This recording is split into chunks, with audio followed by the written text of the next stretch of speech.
Ya, baik, Bu.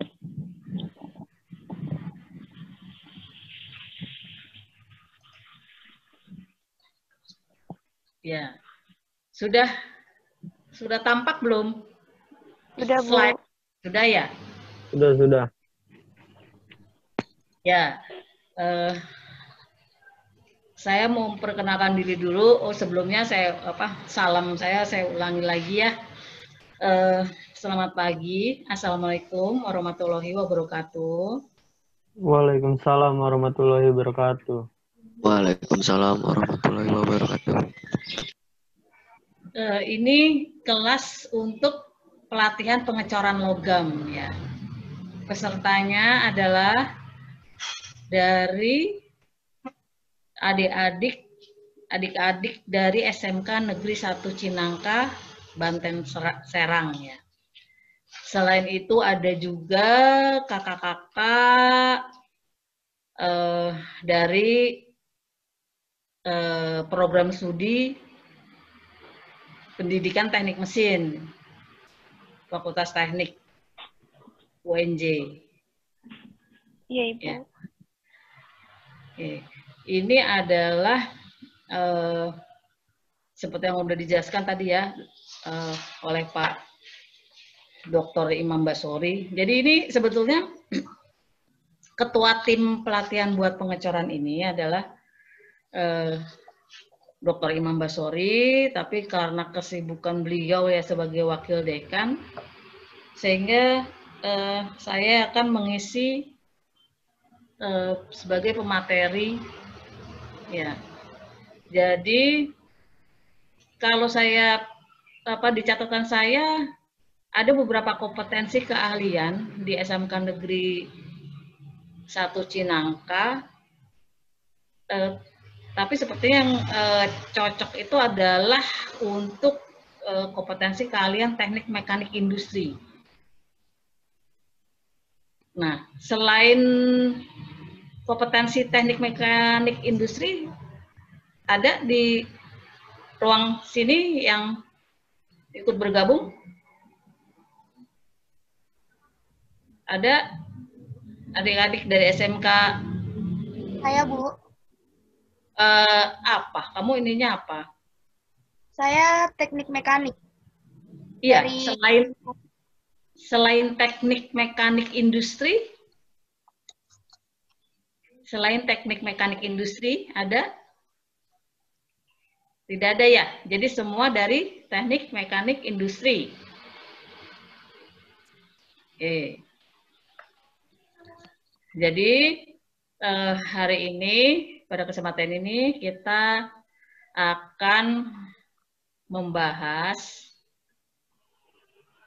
tentang proses pengecoran logam.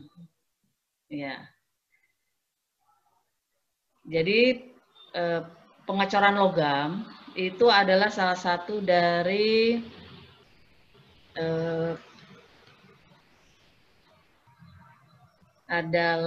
pengecoran logam adalah salah satu dari proses manufaktur di industri ya, proses manufaktur atau proses produksi di industri. Jadi selain pengecoran logam itu proses manufaktur yang lainnya itu adalah proses pemesinan. Ya, saya lihat ada di sini kompetensi keahliannya dari SMK 1 Cinangka ini ada, saya lihat ada pemesinan ya. Jadi selain pengecoran, ada juga proses produksi yang lain di industri itu adalah proses pemesinan atau machining ya. Kemudian proses pengelasan atau welding. Lalu ada proses pembentukan logam atau metal forming, misalnya proses rolling atau pengerolan. Lalu proses forging atau tempa. Ya. Ada lagi proses yang lain itu adalah proses metalurgi serbuk, ya. Jadi pembuatan komponen dari bahan bakunya atau raw materialnya itu adalah dari serbuk, ya.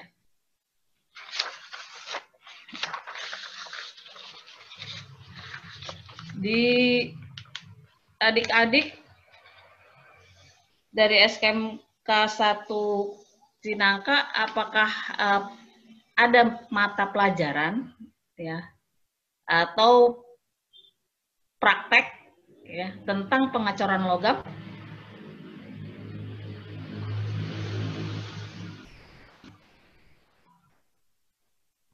Adik-adik?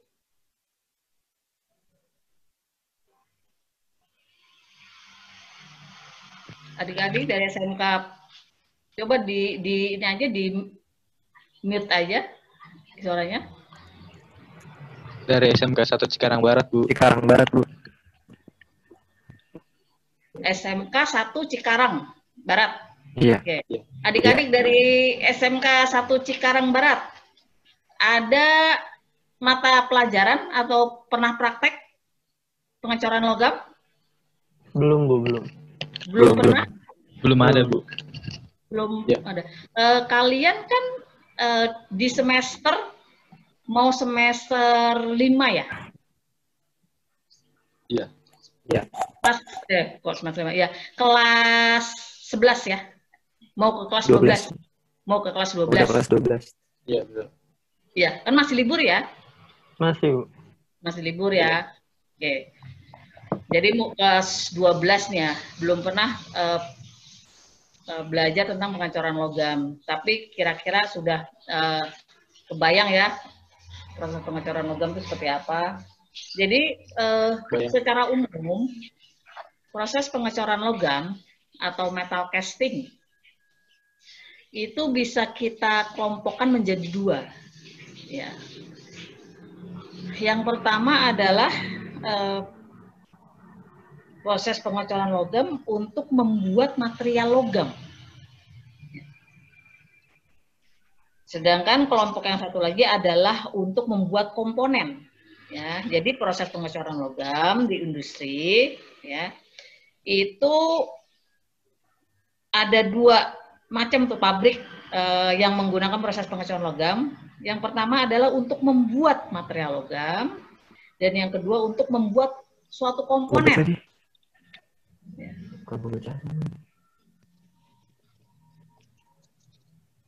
Nah, untuk yang pertama, untuk pengecoran logam, untuk membuat material logam ya, proses pengecoran untuk membuat material logam, itu contohnya adalah perusahaan yang menggunakan pengecoran logam untuk membuat material logam itu contohnya adalah PT Krakatau Steel. PT Krakatau Steel di Cilegon ini memproduksi logam baja. Satu lagi contoh perusahaan yang membuat material logam ya, dengan proses pengecoran adalah PT Inalum, Industri Asahan Aluminium. Perusahaan ini letaknya ada di Sumatera Utara. Nah, untuk pabrik atau perusahaan yang menggunakan proses pengecoran untuk membuat komponen itu adalah PT Bakri Tosanjaya. PT Bakri Tosanjaya ini letaknya ada di daerah Bekasi. Jadi ini salah satu anak perusahaan PT Bakri ya. Jadi PT Bakri ini ada beberapa, ada yang contohnya ada yang membuat pipa, ya, ada yang membuat pipa untuk industri minyak dan gas dan tapi itu menggunakan proses rolling ya, tidak menggunakan proses pengecoran. Perusahaan Bakri yang menggunakan proses pengecoran sebagai proses manufaktur utamanya itu ada PT Bakri Tosanjaya.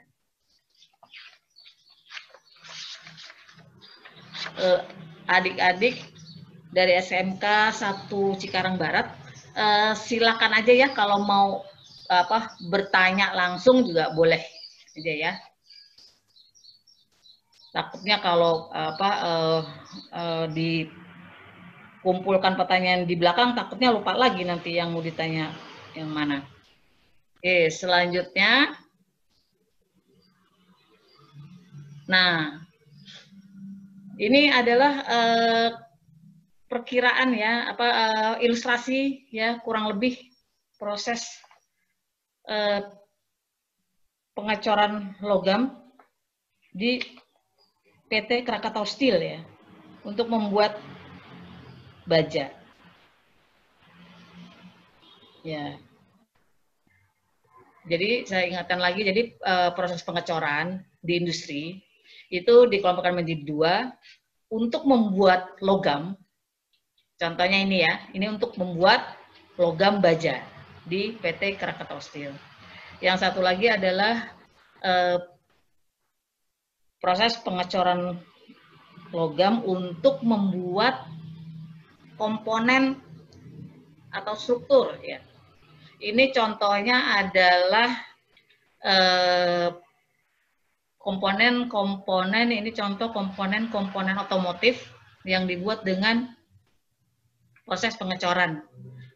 Ini adalah produk dari PT Bakri Tosanjaya, diantaranya ini. Komponen-komponen otomotif.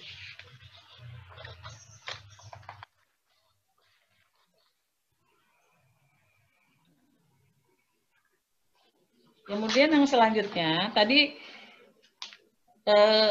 yang tadi saya jelaskan itu adalah pembagian atau pengelompokan proses pengecoran logam yang pertama ya. Jadi yang pertama, proses pengecoran logam itu bisa dikelompokkan menjadi 2 untuk membuat material logam dan untuk membuat komponen. Nah, ini pengelompokan. Yang ini adalah pengelompokan yang kedua. Proses pengecoran logam bisa dikelompokkan juga menjadi 2, ya, yaitu yang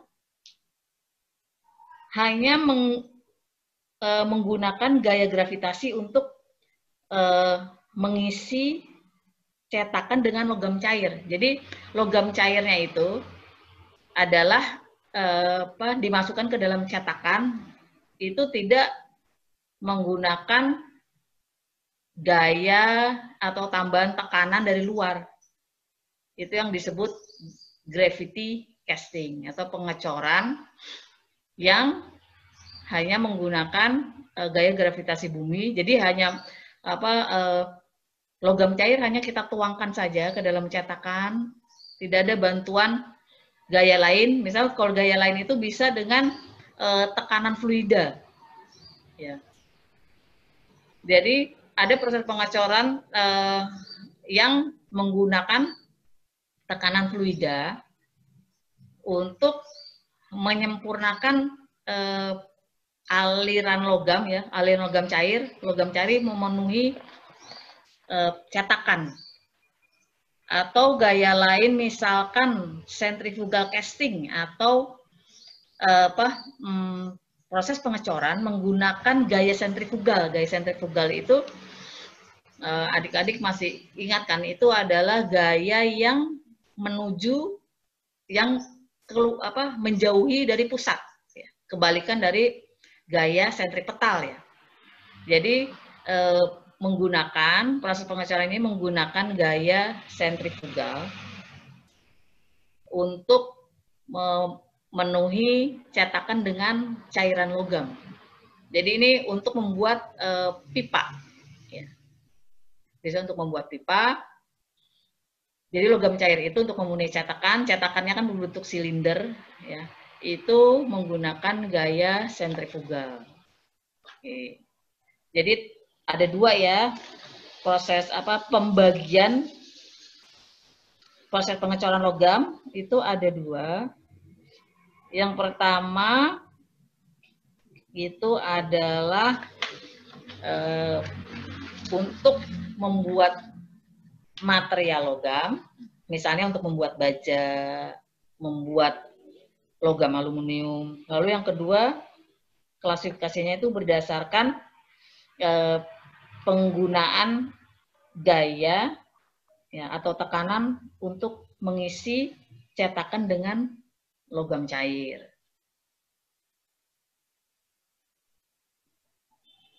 Nah, ini adalah sedikit tentang material logam itu sendiri, ya. Jadi ini kan pengecoran logam, ya. Ini proses pengecoran logam. Sebab kalau untuk proses yang mirip dengan proses pengecoran logam itu, tapi untuk material lain itu adalah injection molding, ya, untuk material plastik. Material dari polimer, misalnya plastik, itu kan proses pembuatannya mirip dengan proses pengecoran logam. Ya, jadi komponen-komponen yang dibuat dari bahan-bahan polimer, seperti dari bahan-bahan plastik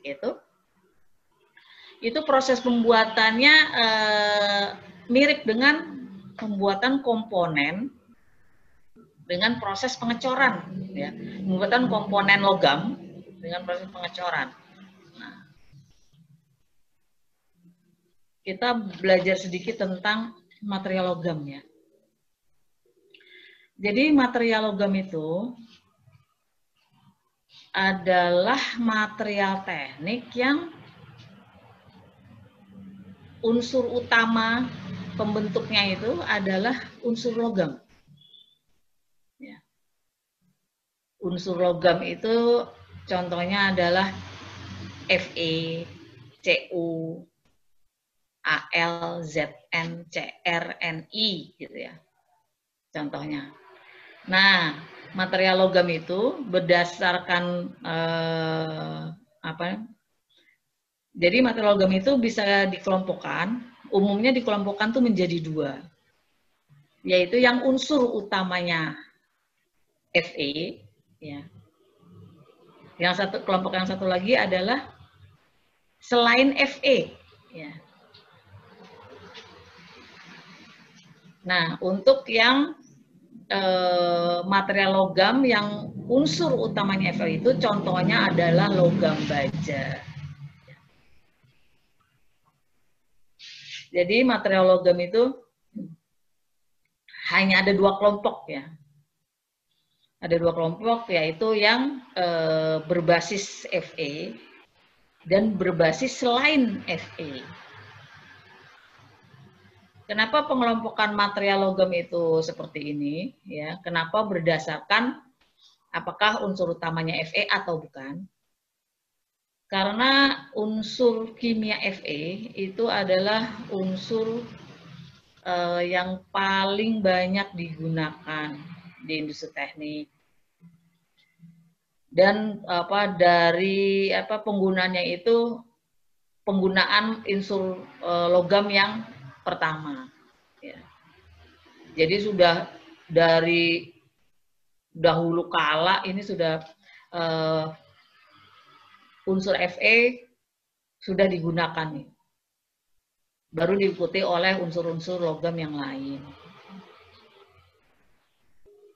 Jadi material logam itu dikelompokkan menjadi dua, yang unsur utamanya Fe dan yang unsur utamanya selain Fe. Untuk logam yang unsur utamanya Fe itu contohnya adalah logam baja. Ya. Kemudian kalau untuk logam selain berbasis Fe itu adalah contohnya adalah logam kuningan. Logam kuningan itu adalah logam yang berbasis Cu atau tembaga. Ya.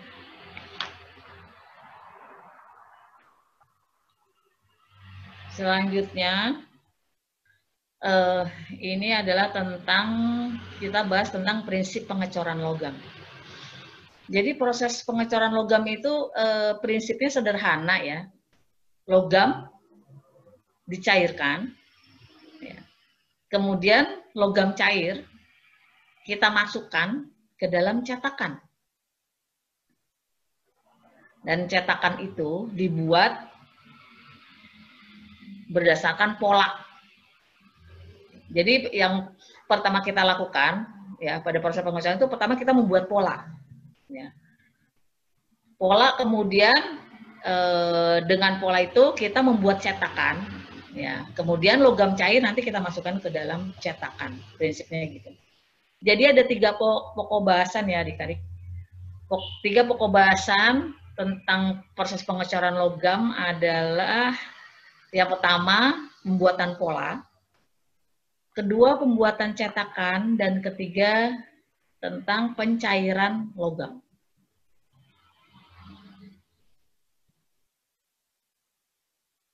Oke. Yang pertama tentang pola. Ya. Pola ini kita buat untuk membuat cetakan. Ini contohnya, contoh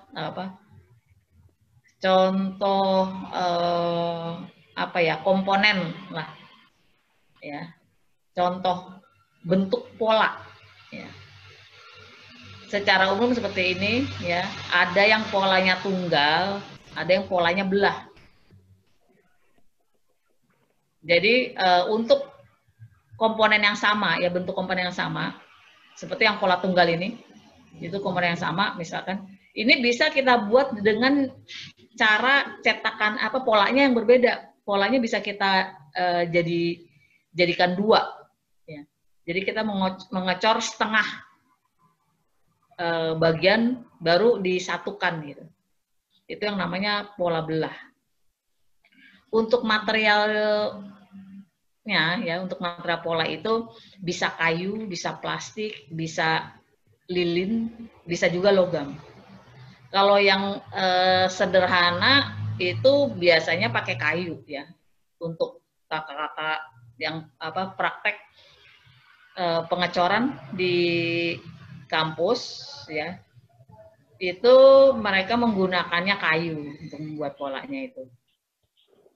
Dan cetakannya adalah cetakan pasir. Ini untuk polanya. Nah, ini cetakannya. Ya. Jadi dari pola tadi, ya, dari pola tadi kita bikin cetakan. Ya, bisa terbayang nggak dari gambar nih, ilustrasi gambaran skematis dari cetakan. Untuk material cetakan itu yang paling sederhana itu adalah menggunakan pasir. Ya. Jadi kalau untuk pola itu digunakan materialnya kayu, untuk cetakan bahannya itu adalah pasir. Ini yang di bawah, ini gambar yang di bawah itu. Ini adalah contoh pembuatan cetakan. Ya. Contoh pembuatan cetakan dengan polanya pola lilin. Ya. Bisa terlihat ya, ini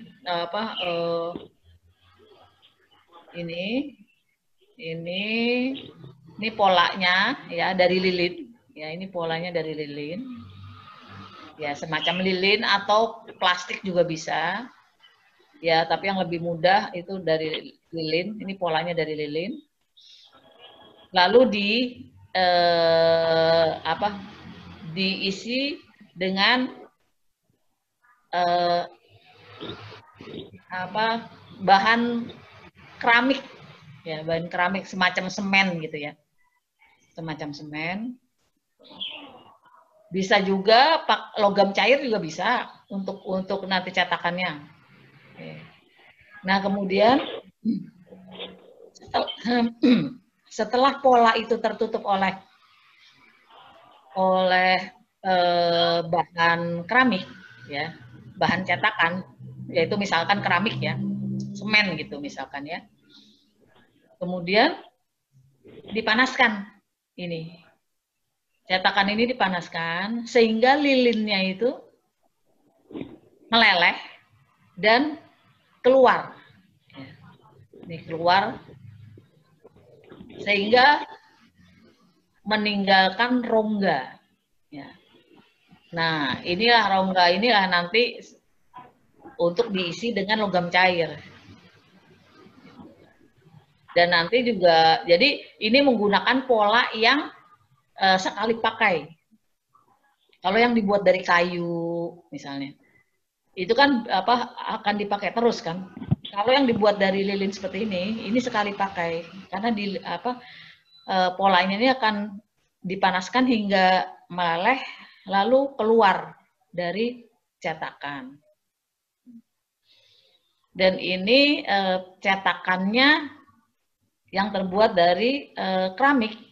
Ini juga nanti sesudah diisi logam cair dan logam cairnya membeku, kemudian cetakannya ini akan dibongkar gitu, akan dihancurkan juga. Jadi cetakannya juga sekali pakai juga. Ini namanya adalah proses investment casting, ya, proses pengecoran seperti ini ya. Jadi proses pengecoran yang menggunakan pola dan cetakan yang sekali pakai.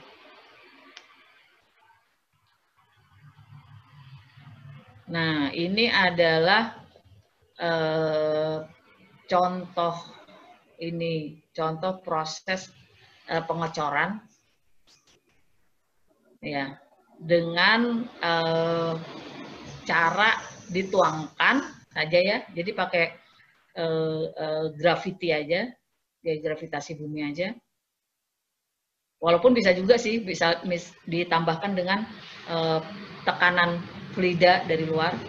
Ini yang kalian lihat ini yang di sebelah kiri, ini adalah contoh, ini adalah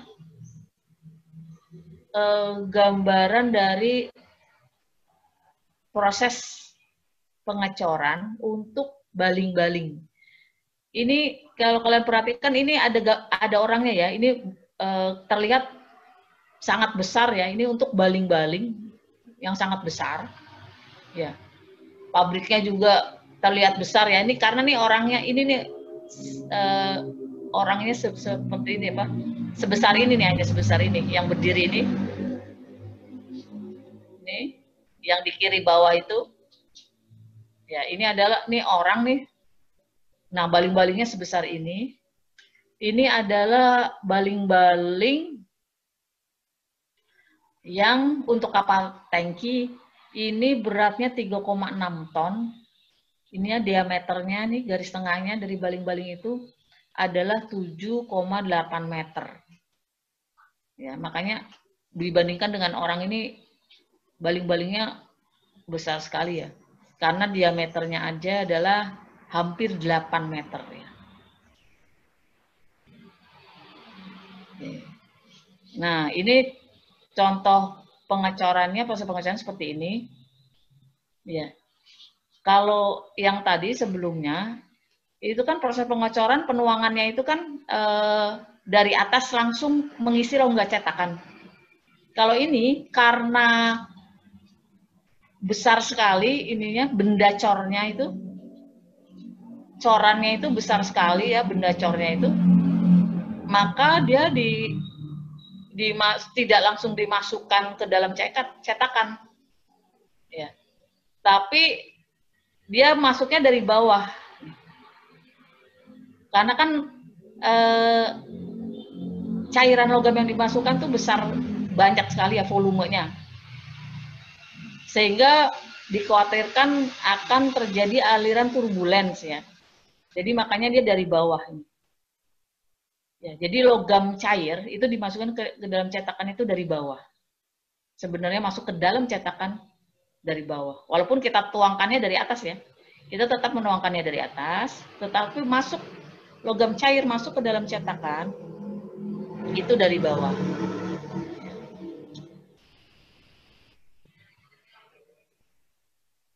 Nah, ini tentang pencairan logam. Jadi sebenarnya ada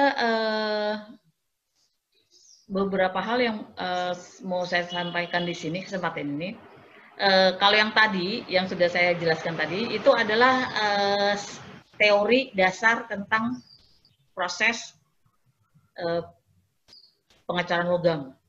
Nah, selanjutnya ini teori-teori tentang pengecoran logam ini yang diajarkan di kampus ya.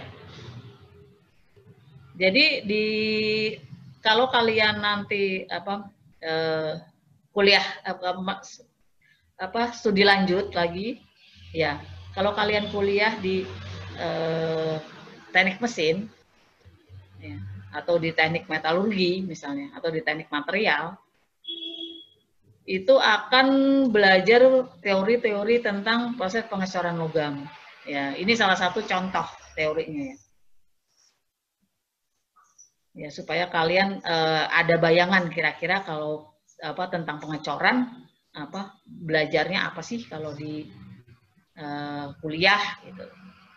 Apa bedanya belajar pengecoran logam di SMK dengan di kampus gitu ya. Tapi ternyata adik-adik katanya belum pernah juga belajar pengecoran logam di sekolah ya. Oke. Nah,